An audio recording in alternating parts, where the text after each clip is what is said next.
So, an experiment is any type of study designed specifically to answer the question of whether there's a causal relationship between two variables. In other words, it's a study that attempts to show that changes in one variable are directly responsible for causing changes in another. So if you have two variables, such as x and y, what you're basically asking is x going to affect y in some way? Now, when it comes to properly conducting an experiment, what you're basically trying to do is demonstrate a causal relationship. And in order to do that, two goals must be reached.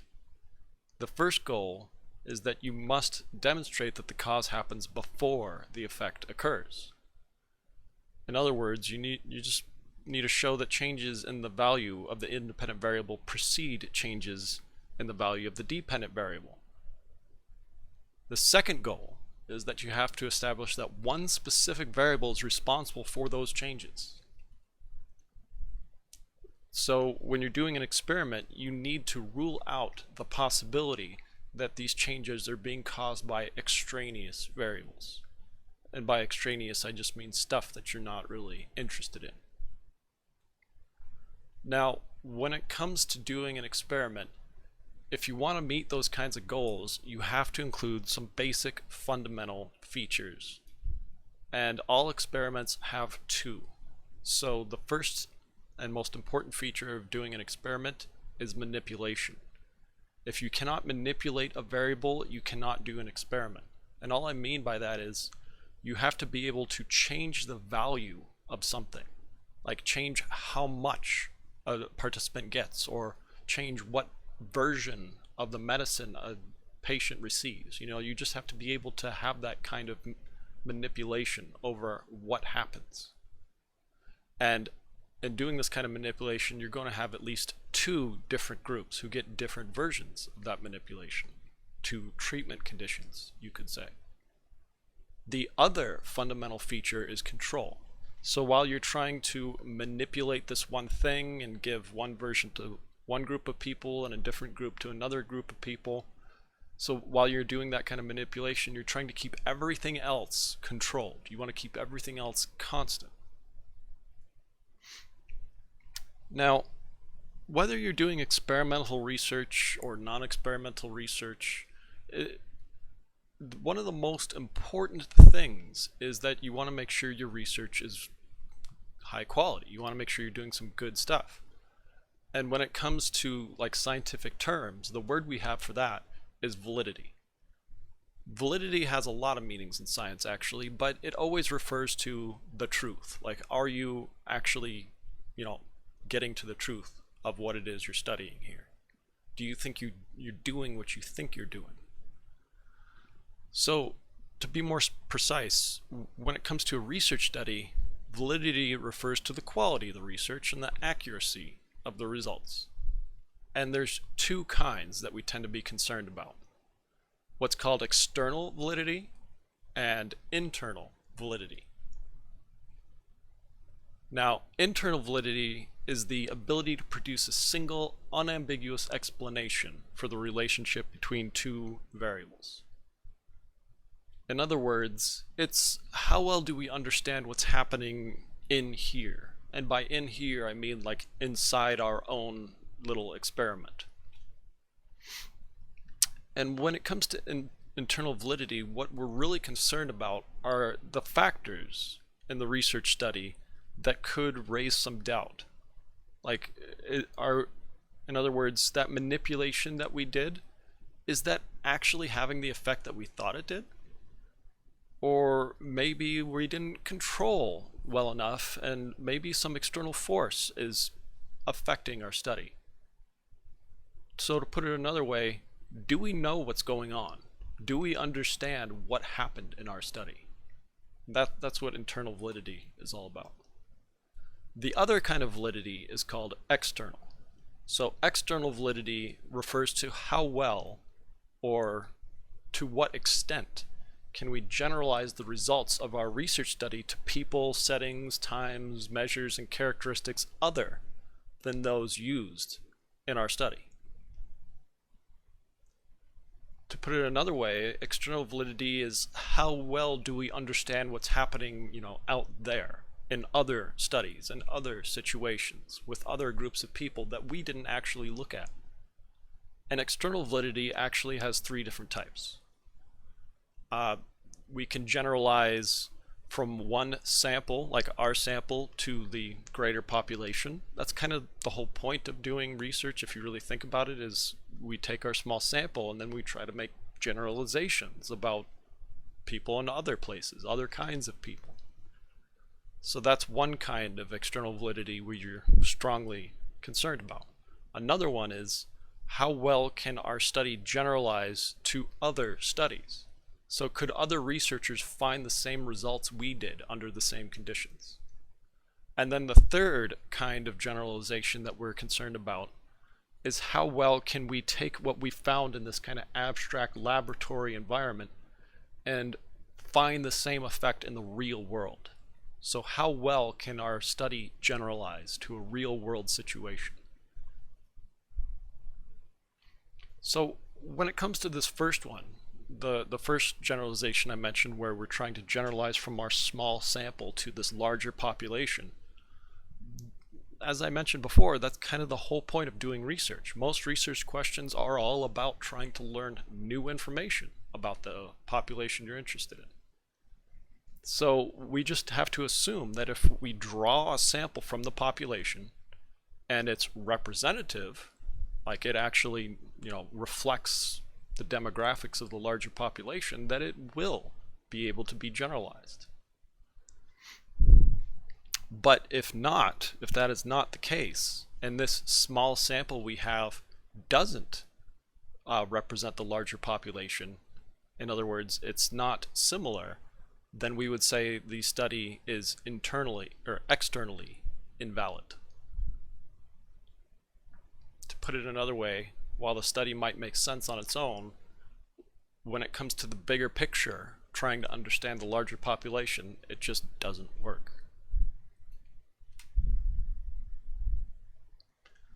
That second kind of generalization I mentioned, where it comes to comparing our study to other researcher studies, if you think back to something we talked about earlier, this is basically replication, and replication is a key aspect of science. If you don't remember what I was saying before, basically replication is how we quality control our studies. So if I do a study and get a certain result, and you do the same kind of study and get the same result, then that will make both of our studies look more valid, more accurate, more truthful. So, but if I can't do that, if I can't replicate another study, if we can't generalize from one research study to another, then that would be a really bad sign. That would indicate that the study is not only externally invalid, but probably the data that it's based on is not good at all. Maybe there were too many confounding variables. Maybe that original study was just a fluke. So it's important that we have, both kinds of external validity. But then there's that third one. There's that third kind of external validity where we generalize from a research study to the real world. And if you think about this, this is obviously rather important, because most laboratories are not like the real world. They're controlled, small, little, clean environments. And that's important. We want our laboratory to be controlled. We don't want to have a lot of random stuff happening in the laboratory, because that could ruin the study. So it's done for good reason. But the downside to that is the more stuff you control, the more abstract and removed your environment comes from the real world. And then when you try to talk about the real world based on this weird little situation you've set up, it can be a little difficult. You might have some serious difficulty generalizing from that kind of abstract environment. So all I'm saying here is that these environments do tend to be very different, and we need to keep that in mind. And what might work in your sterile laboratory may not necessarily work in the real world. But there's things we can do to try to address that concern. Because obviously, if we never try to look into these particular kinds of situations, it could be a serious concern.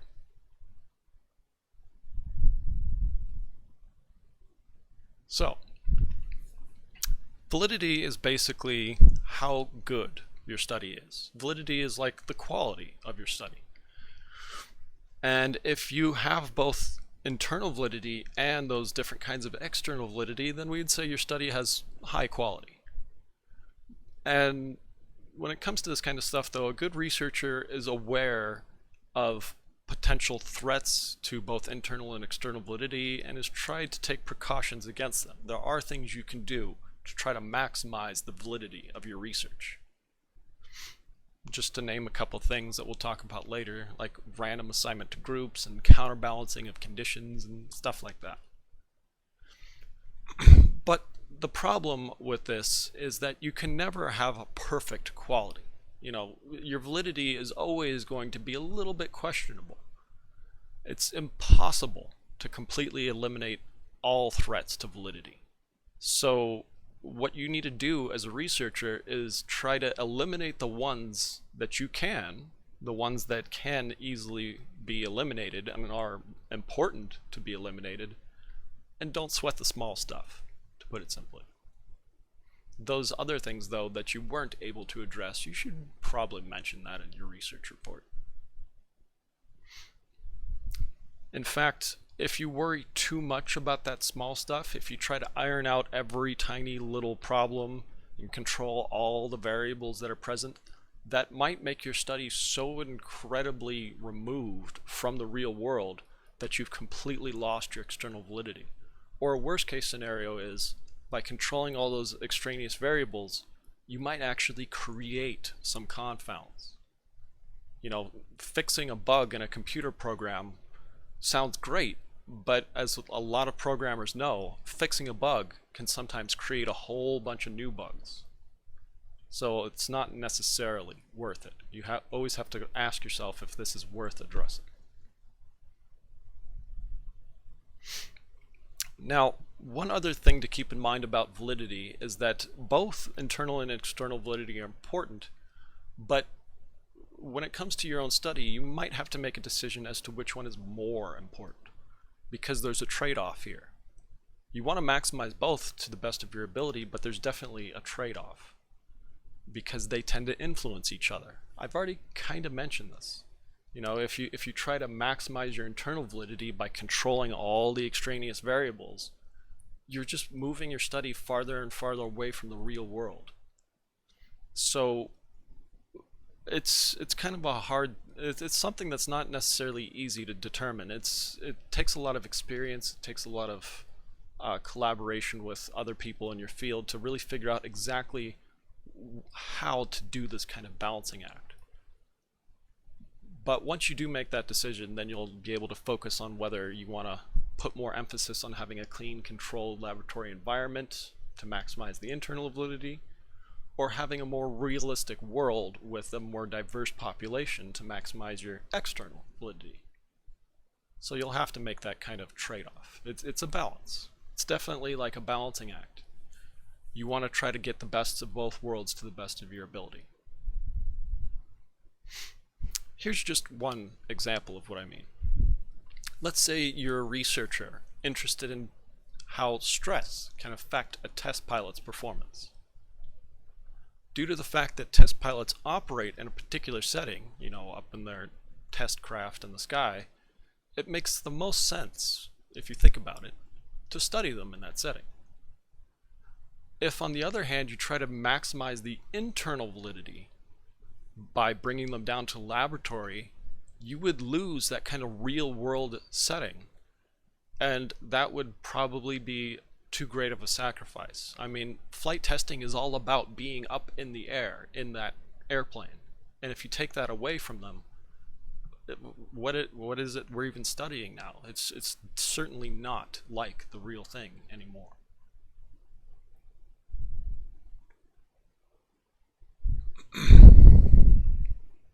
Now, when it comes to things like validity, there are definitely a lot of decisions to make. And when it comes to how you should proceed, there are certainly various kinds of research strategies that you could consider. Like, there are many different research strategies for different kinds of goals, and depending on which one you choose, it will have differing levels of internal and external validity. So if you want to focus on the internal validity, you can go down one path. If you want to focus on the external validity, you can go down a different path. Like, just to mention a few things that we'll be going into a lot more detail later on, you have things like descriptive strategies, correlational, non-experimental studies, and things like that. These kinds of things tend to be in more real-world settings, so these kinds of studies are great when external validity is important. On the other hand, if you want to do something like an experiment, which is what we're talking about right now, you're probably going to want to have more control. You're probably going to want to have a greater amount of internal validity. So you want to get, that kind of artificial environment, so to say, that laboratory environment. But when it comes to quasi-experimental studies, that's basically a compromise between the two. Quasi-experimental studies usually are more so in the real world, but there's a lot of control that is being exerted. But if you're not doing an experiment, or if you're just more concerned about external validity, there are things you can do. That is a big downside to doing laboratory experiment, is that external validity tends to be sacrificed, but there are some things you can do. To maximize the realism, the real world kind of experience that your participants have, you can use one of two standard techniques. So the first one is simulations. You could perform some kind of simulation in the laboratory, and the other one is a field study. Now, a simulation is exactly what it sounds like. It's the creation in your laboratory of real-world like conditions. So you're creating these conditions within an experiment that simulate or closely duplicate the natural environment in which the behaviors being examined would normally occur. This allows you to create a realistic environment in the laboratory, and depending on the access to technology, depending on the techniques you decide to use, your simulation could be incredibly accurate. You could create a simulation that would be indistinguishable from the real thing. I've seen many different kinds of simulations being used in research, everything from like virtual reality driving simulator kind of stuff, to participants just entering the laboratory, and the laboratory doesn't look like a laboratory. Like, the researchers have set up this laboratory to be a more casual environment because they want to simulate a real world place. But yeah, when it comes to modern research, virtual reality is very popular. There's a lot of really cool videos about virtual reality research out there. I'll put a few in the description below. Now, if you've ever played video games, I'm sure you have, video games are incredibly popular, you'll understand that video games have different kinds of realism.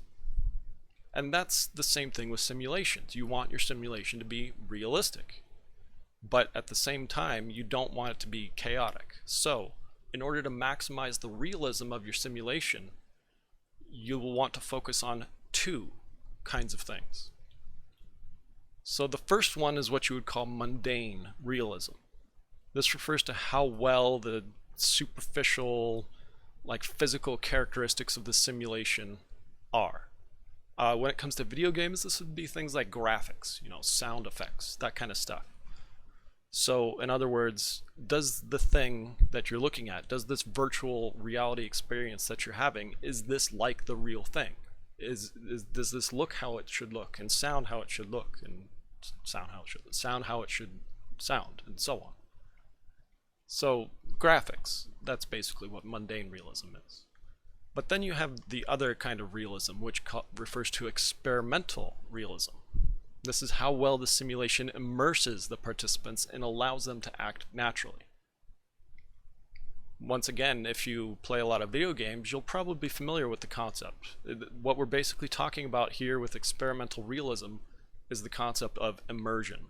Like, do you feel a connection? Do you feel like you're actually in that situation? And what you'll know, as well as I do, is that this experimental realism, this immersion that I'm talking about, it is completely removed from the graphics. So you can have a real experience. You can feel like you're there and feel what your character is going through in this video game or simulator without it actually looking like the real world.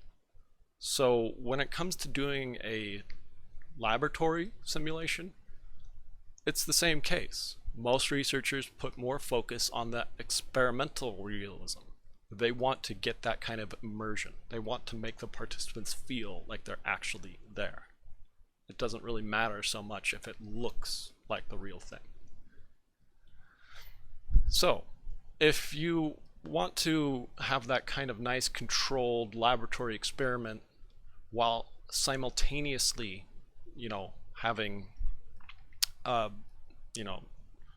realistic experience, you could do a simulation. But what a lot of other researchers do for various reasons is they decide that having that controlled laboratory experiment just isn't going to work. So they take it out into the field. They do a field study. They conduct the research in a place that the participant perceives to be a natural environment.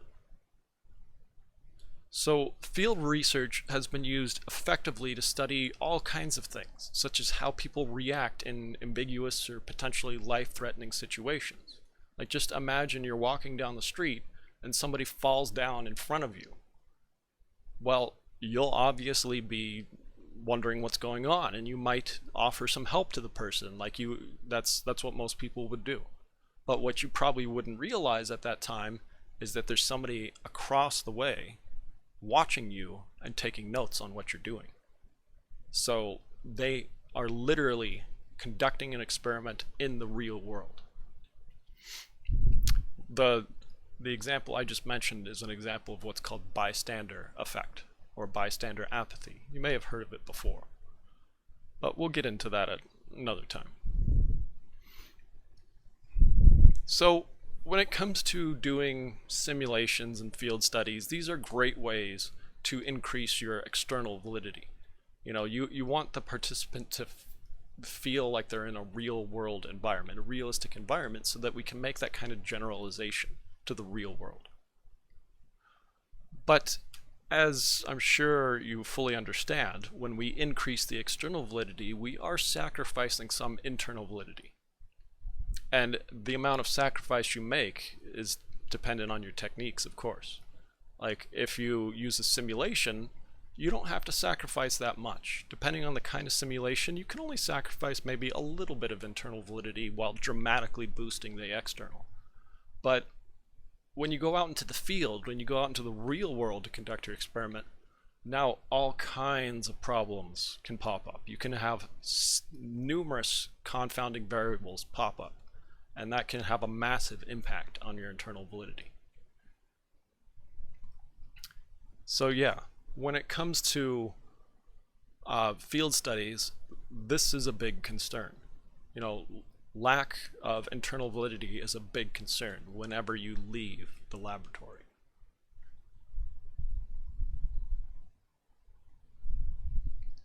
So I've been using the term extraneous variable and confounding variable here and there, and all I really mean by that is a variable in a research study that you're not interested in. Any variable in a research study other than the specific variable that's being studied. So if you have your two variables down here, x and y, you would want to see if x can have an influence on y. But all these other things that keep popping up, these are things we don't care about, and we kind of wish weren't even there because it just makes it messier. It makes it a little bit harder to make that simple connection.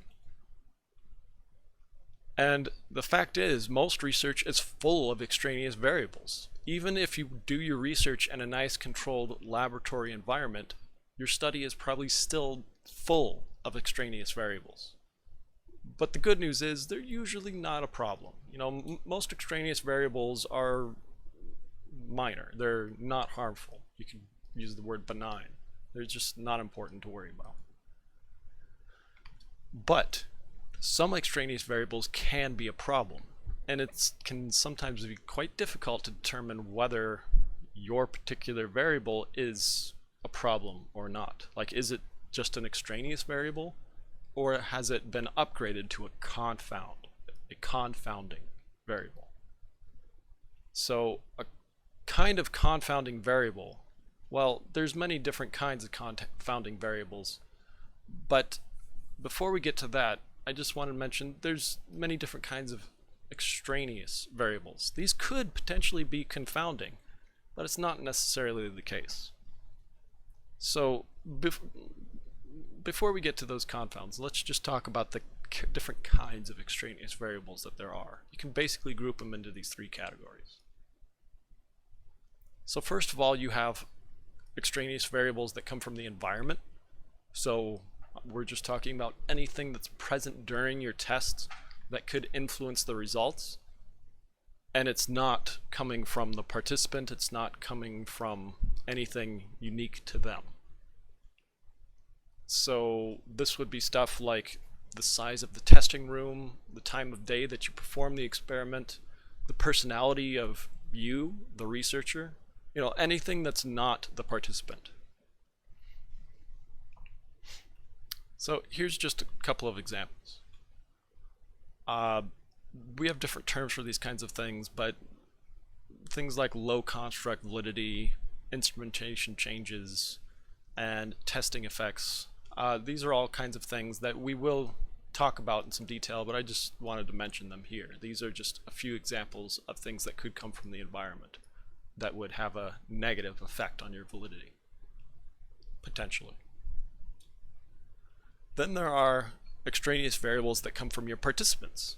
So these are things that, like features of your participants that are not controlled by you as the researcher and could possibly influence the participants' behavior.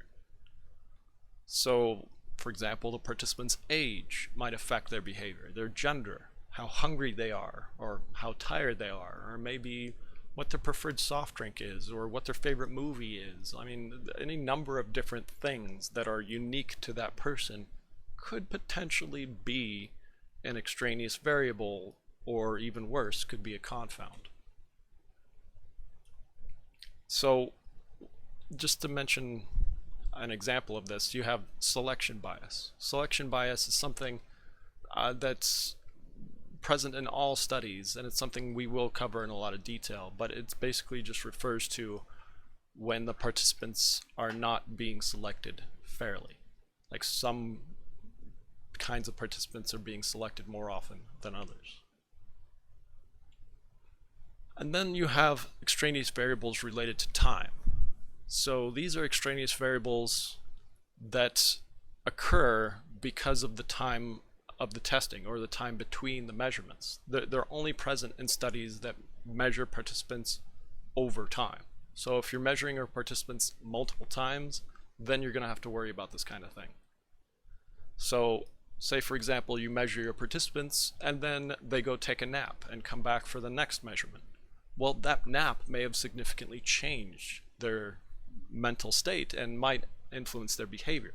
Or maybe they went for a jog. Maybe they actually ran a marathon and now they're exhausted. Well, obviously that could affect their behavior. Maybe they've started to go on a diet. Maybe they just got a new job. Maybe they just failed a college course, or they've moved to a new home. You know, any number of different things could happen to your participants between measurement 1 and measurement 2, and those extraneous variables could potentially be a big deal. And just to mention a couple of examples, you have maturation. and selection by maturation. And whenever I say the word maturation, I'm just talking about how people age, basically, like things that change inside the person as time goes on. So, as before, we'll come back to that kind of stuff at another time. So, one of the big concerns when it comes to all these different extraneous variables out there is, number one, is it potentially a confound? And if so, how can we control it? Well, there's three primary techniques for controlling extraneous variables. Number one is you can hold the variables constant. So that just means you make sure they aren't variables. You make sure that they don't change. Number two is you could match the value of that variable across treatment conditions. We'll come back to that one. And then number three is you can control through some kind of randomization procedure. All right, so the first one, where you control a variable by holding it constant, all I mean is that you can completely eliminate this confound from, affecting your internal validity by just making sure it doesn't ever change. If it's completely constant across all of your study, then you don't have to worry about it anymore. Because if it does have any kind of effect, that effect is evenly spread and therefore won't have a differential effect, which is what we're really worried about. But there's a couple of problems here. When you hold variables constant like this, it's going to, in many cases, be quite problematic. It's going to be quite difficult to do that. Like it depends on exactly what it is that you're trying to hold constant, but it is often unreasonable to hold it completely constant. Just to give you an example of what I mean. If you want to control for age, if you're worried about the participant's age being a potential confound, you could control for age, and that just means have all your participants be the same age. But you don't want to go overboard. Like maybe you could make sure all your participants are 30 years old or something like that, but you wouldn't want to say 30 years 5 days 6 hours and 2 minutes, because that's just obviously ridiculous. You're trying to exert far too much control there, and the result is that it's going to make your life miserable. It's going to make it really hard for you to get participants that are that similar.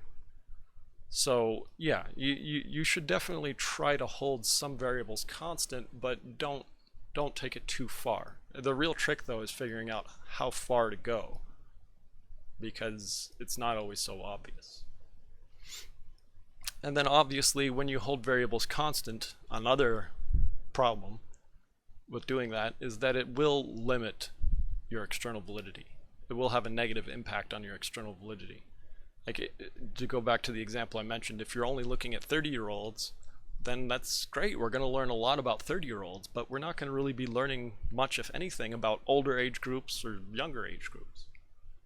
Or to mention another one, maybe you think ethnicity could be a potential problem, so you want to hold ethnicity constant. Well, that's fine, but we're not going to learn a lot about the other ethnic groups that weren't in your study. Clearly, we should be learning about those groups too. That second kind of control you can do that I said I'd get back to is matching values across treatment conditions. So here you just want to make sure that if you do have, this extraneous variable that is potentially a confound, you want to make sure that it's evenly spread. But now instead of trying to have every single participant have the exact same value, we just want an equal distribution. So if you look at this illustration I have down here, you can see that I have some reds on the left and some reds on the right, some blues on the left, some blues on the right, and so on. So it's a pretty good balance, as you can see here. The whole idea is I just want to make sure that I have matched across my treatment conditions. I have similar treatment conditions when it comes to this possible extraneous variable. And then when it comes to how you can do this kind of matching, there are a few different ways. I just wanted to quickly name these, but we don't really need to get into detail. Like you can match across genders, like discrete confounds. You could match across continuous variables, things like age or IQ or GPA. You could match across environmental confounds, like making sure you're measuring the same number of people in different environments. And you can measure across time. So you can match across time, where you make sure you study half of the participants at one time and half at the other, and those are equally spread across your two conditions. So each condition is measured at approximately the same kinds of times. Now, the third way you could exert control is by doing some kind of randomization. And whenever you introduce randomization, there's always a good chance that you're going to get a nice, fair result. But when it comes to random stuff, when it comes to random procedures, it's never a guarantee. However, it's usually preferred to do this kind of stuff. Researchers often do rely on randomization to try to avoid these potential extraneous variables, and the most common technique they use is called random assignment. So just imagine you're the researcher and your participants come into the room. You would basically just flip a coin to see if they go into treatment group A or treatment group B. Like, you don't know what kind of group they're going to be winding up in until like that moment. So by leaving that up to chance, usually you get a pretty good balance. But as I already mentioned, you don't get a guaranteed balance. If you're absolutely obsessed with having a balanced group, then you need to do one of the other kinds of controls. But this usually works out. Randomization usually results in a fair balance, especially if you have a large sample. So when it comes to these different methods of control, as I mentioned, randomization is usually pretty effective. It usually does accomplish this goal. Remember, the goal of doing an experiment is to show a cause-effect relationship. We want to be able to show that any differences in the dependent variable are caused by the independent variable. So you want to make sure you do exert some control. Control is that second fundamental feature of an experiment. But this next point I just put here is also very important. Research is always done in the real world. You have real practical concerns here.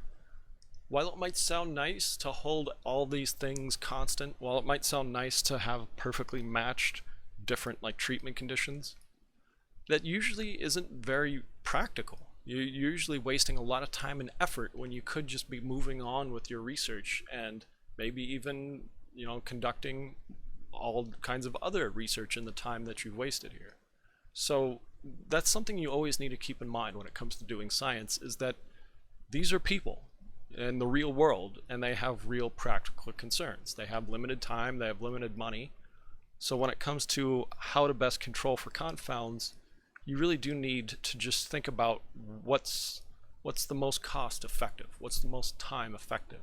Are you getting the biggest bang for your buck, so to say?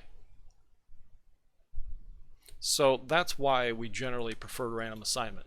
It's quick, it's easy, it's usually fair, and it just seems to work out in most cases. There's always a little doubt as to whether it worked out, but usually that doubt is, not a huge concern.